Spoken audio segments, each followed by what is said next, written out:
And then to conclude, in 1410 we have the wrap-up.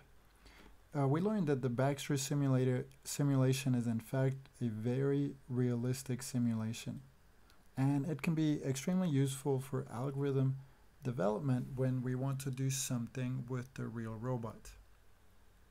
In this chapter, we demonstrated layers of motion control, starting with the low-level joint space trajectory interpolators and then moving up to Cartesian planners. It is very much possible to do algorithm development using the simulation, from perceptual processing to controls and to higher levels of intelligence. The only difference is when we use a real robot, we include the remote ROS master information, which is simple to set up, and you can find more through the link. Anytime we work with the simulator and then want to transfer to the real robot, just bear in mind that you will probably have to adjust some parameters or do some calibration tuning. This is to account for the difference between simulation and real robot. Also, expect some unexpected events coming from differences in lighting, contact, environmental contact like friction, different kinds of friction, and so on.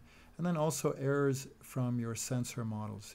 The model for a force torque sensor or for some camera may not be exactly what it is going to be in the real environment. And also insufficient virtual environment models. So the way that a surface reacts, maybe with its stiffness or damping, might be different. So all of this will lead to unexpected differences. So it's no surprise to think that there's going to be some tuning involved. But as a whole, the simulator gives us an incredible setup to develop algorithms and test a lot of what we want to do with the real robot in a way that is fast and easy to set up and without the danger of damaging the robot.